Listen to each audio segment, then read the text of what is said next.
నమస్కారం అండి అందరికీ. నా పేరు సువర్ణ. నేనుండేది బిఎన్ రెడ్డి కాలనీలో. మా సొంత ఊరు వచ్చి గుర్రంగూడ నుంచి ఈ బిఎన్ రెడ్డి కాలనీకి వచ్చి మేము 30 సంవత్సరాలు అవుతుంది. ఈ ధ్యానంలోకి వచ్చి 10 సంవత్సరాలు అవుతుంది. ఈ ధ్యానంలోకి రాకముందు అన్నీ బాగున్నాయి. ఆర్థికంగా పిల్లలు, పిల్లల సంపాదన, భర్త సంపాదన అంతా బాగుంది. కానీ లోపల ఏ చిన్న ప్రాబ్లం వచ్చినా తట్టుకోక చిన్న ప్రాబ్లం పెద్ద భూతద్దం పెట్టి చూసి నేను మానసికంగా చాలా బాధపడుతూ ఉండేదాన్ని. అసలు ఎందుకు పడుతున్న బాధ నాకే అర్థం అయ్యేది కాదు. నేను దాన్ని దాటాలన్నా నాకు ఆ శక్తి సరిపోలేదు. దాంతో నేను కొన్ని నెలలు ఏడ్చుకుంటూ నిద్రలేని రోజులు కూడా చాలా ఉన్నాయి. అలాంటి సమయంలో 10 సంవత్సరాల క్రితము మా ఫ్రెండ్ సుజాత గారు, వసంత గారు అలా గేటుకు చిన్న పాంప్లెంట్ ఎవరో పెట్టి వెళ్ళారంట. పత్రిసారంట, శ్వాస మీద ధ్యాస అంట, చాలా బాగుంటుంది, ఫ్రీ అంట, ఉచిత అని పెట్టారు అక్కడ పాంప్లెంట్లో. ఓకే అని మాకు ఒక 1 కిలోమీటర్ దూరంలో జరుగుతుంది ప్రోగ్రాము. ఆ ప్రోగ్రామ్స్కు మేము సాయంత్రం వెళ్ళడం జరిగిందనమాట. మేము వెళ్ళేసరికి అందరినీ ధ్యానంలో కూర్చోబెట్టారు పత్రిసారు. మేము వెళ్ళాము. అందరినీ కళ్ళు మూసుకొని ధ్యానం అంటే సర్వరోగ నివారిణి, ధ్యానం అంటే సకల భోగకారిణి, ధ్యానం అంటే సత్య జ్ఞాన ప్రసాదిని అని చెప్తున్నారు. మేము వెళ్ళేసరికి బ్రహ్మర్షి పితామహ పత్రిజీ, ఇదేంటి ధ్యానం కళ్ళు మూసుకుంటే ఇవన్నీ ఎలా జరుగుతాయి? ఇదంతా ఎంత మోసం, ఇదంతా మనం చాలా నష్టపోతున్నాము. ఇలాంటి వాళ్ళు ఉన్నారు కాబట్టే నష్టపోతున్నాము. ఇది అస్సలు నేను ఇంకొకసారి మాత్రం రాను అని నిర్ణయం తీసుకొని నేను ఇంటికి రావడం జరిగింది. వచ్చిన తర్వాత మా ఫ్రెండ్ తేజ అని ఆమె, ఇట్లా ధ్యానం అంట ఏంటో కళ్ళు మూసుకొని కూర్చోబెట్టారు, అంతా జరిగిపోతుందంట. కళ్ళు మూసుకోగానే ఏం జరుగుతుంది? కళ్ళు మూసుకుంటే కళ్ళు తెరిచి పూజలు చేయాలి, కళ్ళు తెరిచి భజనలు చేయాలి, కళ్ళు తెరిచి జపాలు చేయాలి. అప్పుడు కదా మనిషి పరమాత్మని పొందుతాడు, పరమాత్మని చేరుకుంటాడు అన్న సత్యం. కానీ ఇట్లా కళ్ళు మూసుకుంటే ఏమొస్తుందబ్బా అని నేను అనడం జరిగింది. తర్వాత తను అన్నారు, బాగుంటుంది, చేసి చూడు, చేసిన తర్వాత నీకే తెలుస్తుంది అని అంటే, మా బిఎన్ రెడ్డి కాలనీకి ధ్యాన సెంటర్కి రంగారెడ్డి సార్ అని అక్కడ ధ్యాన సెంటర్ 2 కిలోమీటర్లు పైనే ఉంటుంది. మేము ఎర్లీ మార్నింగ్ ఒకరోజు మమ్మల్ని తీసుకెళ్ళిన తర్వాత అక్కడ ధ్యానంలో మొట్టమొదటిసారి ఆ రోజు 1 గంటన్నర కూర్చోబెట్టారు. కళ్ళు మూసుకొని కదలొద్దు, అలా కూర్చోవాలి, అత్యవసరమైతే శరీరాన్ని కదిలించాలి, లేదంటే శ్వాస మీద ధ్యాస పెట్టాలి, ఆనాపానసతి అంటారు, ఏ ఆలోచన వచ్చినా కట్ చేయాలి అని మొదటిసారిగా నేను వినడం జరిగిందండి. అప్పుడు అవునా అని మేము 1.5 గంటలు కూర్చోవడం జరిగింది. ఆ తర్వాత ఆ ఒక్కరోజు ధ్యానంలో చాలా ప్రశాంతత ముందుగా దొరికింది. ఏంటంటే ప్రశాంతత చాలా బాగుంది. ప్రశాంతత, ఈ ప్రశాంతత సమస్యలు ఉన్నాయి అంటే మా బాబు పెళ్లి సమస్య ఒకటి తప్ప నాకేం లేదు. అది నన్ను చాలా వేధించింది. అది నేను ఆ సమస్య అలాగే ఉంది, కానీ నాకు ఆ ప్రశాంతత దొరికింది మొదటి రోజే. అలాగే 2వ రోజు, 3వ రోజు, 4వ రోజు చెప్పలేనంత ప్రశాంతత. నిద్రలేని రోజులు ఉన్నాయి. ధ్యానం కంటే ముందు, ధ్యానం తర్వాత ఎవరైనా లేపితే కానీ లేవట్లేదు, అంత శాంతి లోపల, అంత బాగుంది. ఇది ధ్యానాన్ని వదలొద్దు అన్న ఒక అభిప్రాయం నాలో దృఢంగా తీసుకున్నాను. అలా రోజు ధ్యానానికి వెళ్ళే వాళ్ళము, ఒక 10 మంది అలాగా. వెళ్ళిన తర్వాత అక్కడ మొదటి రోజుగా నాకు మాస్టర్లు కనపడి కళ్ళు మూసుకొని కూర్చున్నాను, ధ్యానం చేస్తున్నాను. శరీర సౌందర్యం పెంచితే ఒక్క రోజులో కాలిపోతుంది, ఆత్మ సౌందర్యం పెంచితే అన్ని లోకాలు ఎన్ని జన్మలైన మనతోనే ఉంటుంది అని అక్కడ నా లోపల ఒక వాయిస్ వినిపించింది అనమాట. అరే, ఇట్లా ధ్యానంల వల్ల ఇలా మాస్టర్లు మాట్లాడేది కూడా వినవచ్చు అని నాకు తెలియదు మొదటిసారి అని అక్కడ రంగారెడ్డి మాస్టర్ గారు ఉంటే, సార్ నాకు ఇట్లా వినిపించింది అంటే, ఇదే అమ్మా ఆత్మజ్ఞానం అంటే అన్నారు. ఓహో, ఇది బాగుంది అయితే ధ్యానం, ఈ ప్రశాంతత కోసమన్నా నేను ధ్యానం చేస్తా అని నేను అట్లా ఈ శ్వాస మీద ధ్యాస, ఈ బ్రహ్మర్షి పితామహ పత్రిజీ యొక్క కాన్సెప్టు శాకాహారం అంటే మాంసం మానేసి శ్వాస మీద ధ్యాస అనేది మనం ఎప్పుడైతే ఉంచుతామో అనంతం మన లోపల ఉందన్న సంగతి నేను తెలుసుకోవడం జరిగింది. అలా ఒక 20 రోజుల్లోనే నాకు చాలా చాలా జ్ఞానాన్ని అందించారు. నా లోపల ముందు మార్పు, ధ్యానం కంటే ముందు, ధ్యానం తర్వాత తీసుకునే ఆలోచన వేరు, మాట్లాడే మాట వేరు. అంతకుముందు అంతా లోపల నేను, నాది, అంత అసూయ, కోపం, అహంకారం ఇలా ఉండేది. ఇవన్నీ ధ్యానం ఒక 20 రోజులు ధ్యానం కంటిన్యూ చేయగానే నా లోపల ఇవన్నీ కర్పూరంలాగా కరిగిపోయాయి. అవి గుర్తు కూడా రావట్లేదు. ఎవరిని చూసినా ప్రేమ అనిపిస్తుంది, అందరిలో పరమాత్ముడు అనిపిస్తున్నాడు, అందరి కాళ్ళకు దండం పెట్టుకోవాలనిపిస్తుంది. పని ఆమెను కూడా అనలేకపోయాను నేను. అంత లోపల మార్పు జరిగింది. ఇది బాగుంది అని ఆ ధ్యానంలో అట్లా కంటిన్యూ చేయడం జరిగిందండి. నేను శాకాహారిగా శ్వాస మీద ధ్యాస అంటే ఆనాపానసతి ఎప్పుడైతే మొదలుపెట్టానో, అంతరంగ ప్రయాణము అంటారు ఈ శ్వాస మీద ధ్యాస. అంతరంగ ప్రయాణం ఎప్పుడైతే నేను మొదలుపెట్టానో, మొదటగా నేను తెలుసుకుంది ఆనందం, ప్రశాంతత అన్న సంగతి నేను తెలుసుకొని అట్లా ధ్యానంలో నేను కంటిన్యూ అయ్యాను. ఎన్నో ప్రాబ్లమ్స్ వాటంతకవే సాల్వ్ అయ్యాయి. అలాగే మా బాబు సమస్య కోసం, నేను పెళ్లి సమస్య కోసం నేను ధ్యానంలోకి వస్తే అది ఆటోమేటిక్గా 100 మంది, ఇంచుమించు 80-100 మంది అయ్యగారులు ఆ జాతకం చూసి చాలా అసలు ఈ అబ్బాయికి పెళ్లి జరగడం కష్టం, పెళ్ళైన తర్వాత బాగుండదు, అస్సలు బాగుండదు అని ఎంతోమంది 85 సంవత్సరాల అయ్యగారులు కూడా నాకు చెప్పడం జరిగిందండి. అది ఒక్క ధ్యానం వల్ల, నేను ధ్యానంలోకి రావడం వల్ల ఆ సమస్యను కూడా ఆ మాస్టర్లకు ఆ సమస్య తీర్చేయటానికి ఈజీ అయిపోయింది. ఆ సమస్య ఎందుకు వచ్చింది అని కూడా నాకు చూపించడం జరిగింది ధ్యానంలో. అది నేను చేసిన కర్మే నా బాబుకు అలా యాడ్ అయ్యిందన్నది నాకు తెలియచేసిన తర్వాత, ఏ కర్మ నేను చేస్తే ఆ అబ్బాయి అలా ఆ పెళ్ళి ఆటంకం వచ్చిందో కూడా నాకు చూపించారు. నేను అప్పుడు క్షమాపణ కోరుకున్నానండి. నేను ఏ ప్రాణికైతే హాని చేశానో అప్పుడు ఆ ప్రాణికి నేను క్షమాపణ కోరుకోవడం వల్ల నాకు ఆ సమస్య, ఆ కర్మ లింకు కట్ అయిపోయింది. అలా ఆ యొక్క సమస్య కూడా, పెళ్ళి కూడా జరిగింది. ఆ పెళ్ళి జరిగే ముందు కూడా నాకు చక్కగా మాస్టర్లు అన్నీ చూపించారు. ఏ సంవత్సరంలో, ఏ వారము, ఏ డేటు, రోజు, టైంతో సహా నాకు చూపించారండి. అదే డేటు, అదే సంవత్సరం, అదే నెలలో, అదే వారం పెళ్ళి జరిగింది. 80 మంది అయ్యగారులు కూడా పూజలు, జపాలు, హోమాలు ఇవన్నీ, వీటితో సరికానిది ఒక్క ధ్యానం చేసి నేను కర్మను చూసుకొని నేను ఆ కర్మను తొలగించుకుంటే అక్కడ కర్మ తొలగిపోయి ఇవాళ బాబు అమెరికాలో ఉంటాడు. చక్కగా పెళ్ళి జరిగింది. బాబు మైక్రోసాఫ్ట్లో జాబ్ చేస్తారు. 2 కొడుకు కోడలు చాలా ఆనందంగా ఉన్నారు. ధ్యానము ఇట్లాంటి సమస్యలను కూడా తొలగించుకోవచ్చు అన్న సత్యం తెలిసిందండి.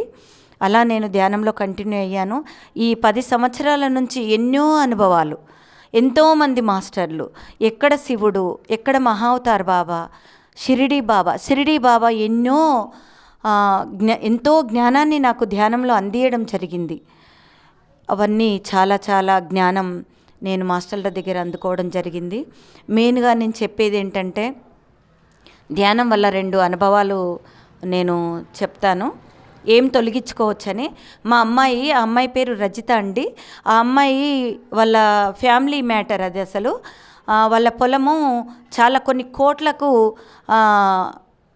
సంబంధించిన పొలం అది. అసలు వాళ్ళు అందరూ చుట్టూతో ఇండ్లు అయిపోయినాయి, మధ్యలో ఈ పొలం ఉండిపోతే అందరు ఏం చేశారు, ఇది ఎవరో కొనేసినట్టున్నారు, వాళ్ళు ఉన్నారో పోయారో అని ఆ పక్కన ఊర్లు, ఆ కాలనీవాసులందరూ కూడా ఆ పొలాన్ని అంతా ఆక్యుపై చేశారు. కొన్ని కోట్లకు సంబంధించింది అది. అయితే అందరు ఆక్యుపై చేశారనమాట, ఒకరొకరు ఒక్కొక్క మూల. వీళ్ళందరూ వాళ్ళని వీళ్ళకి తెలిసి వీళ్ళు వెళ్ళమంటే, మా అమ్మాయి వాళ్ళ భర్త, వాళ్ళ బావగారు, వాళ్ళ మామగారు వీళ్ళందరూ, ఇది మా పొలం అయ్యా, మీరెందుకు ఆక్యుపై చేశారు, మీది కాదు ఇది, మీరు వెళ్ళిపోవాలి, మా పట్ట పొలం ఇది, మాకు రిజిస్టర్ ఉంది అంతా ఉందంటే వాళ్ళు ఒప్పుకోక వీళ్ళనే పోలీస్ స్టేషన్కి ఇచ్చారు. మా ఆస్తి మీద మేముంటే వీళ్ళు మమ్మల్ని పంపించేస్తున్నారు, దౌర్జన్యం చేస్తున్నారని. అమ్మ ఇట్లా జరుగుతుంది, ఏం చేయాలి అనింది మా పాప. అంటే నన్ను అడిగితే నేను ఒకటే చెప్తానా, ఒకటి ధ్యాన గురు బ్రహ్మర్షి పితామహ పత్రిజీ ఆయన అందించిన ఆయుధం ఒక్కటే ధ్యానం, శ్వాస మీద ధ్యాస. అదొక్కటి పెట్టి నేను పావనమైపోయాను. కాబట్టి నువ్వు కూడా పెట్టి చూడు, అలాగే పావనం అవుతావు అని చెప్పడం జరిగింది.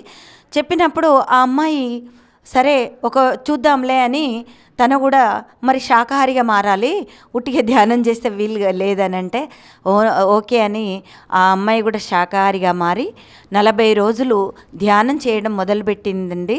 40 రోజుల్లో ఈ ప్రాబ్లం సాల్వ్ కావాలి, వాళ్ళందరూ కూడా మా పొలంలో నుంచి వాళ్ళు వెళ్ళిపోవాలి అని సంకల్పం పెట్టుకొని తను చేయడం జరిగిందండి. 40 రోజులు అవ్వకముందే ఎవరు వీళ్ళు పో అని అనకుండానే వాళ్ళు గంపలు చదువుకొని వెళ్ళిపోయారు. అది చాలా అమ్మాయికి మంచి ఒక ఎక్స్పీరియన్స్ అన్నమాట. ధ్యానం వల్ల ఇలా కూడా జరుగుతుందా అని ఆశ్చర్యం. ఇప్పుడు ఆ అమ్మాయి ఇన్నర్ జర్నీలో చేరి రోజు ఒక అనుభవం తను పొందుతుంది.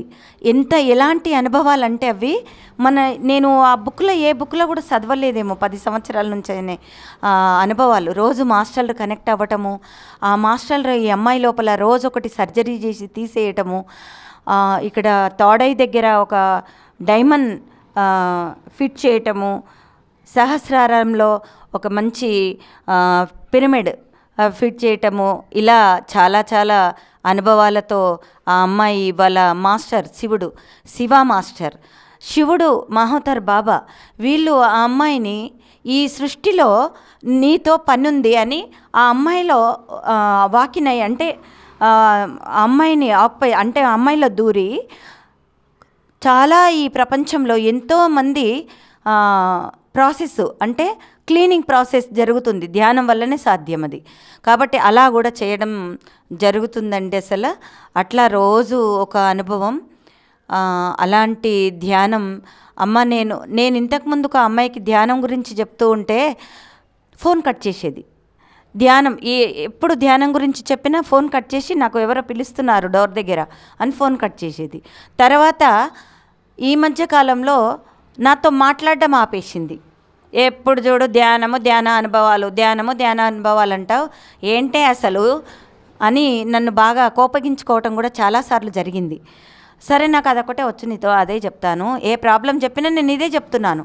అమ్మ నువ్వు తల్లిగా నేనేమన్నా ప్రాబ్లం చెప్తే నువ్వు ధ్యానం తప్ప ఇంకా నాకేం చెప్పవా అంటే ఏం లేదు. ఈ ప్రపంచంలో ధ్యానం ఒకటే మనిషిని సర్చ్ చేస్తుంది, ధ్యానం ఒకటే అంతరంగ స్థితిని మార్చేస్తుంది, ధ్యానం ఒకటే మన స్థితిని మారుస్తుంది, ధ్యానం ఒకటే మన గతిని మారుస్తుంది అని చెప్పడం జరిగింది. అప్పుడు పట్టించుకోలేదు, ఇప్పుడు పట్టించుకొని ధ్యానంలో చాలా ముందుకెళ్తుంది.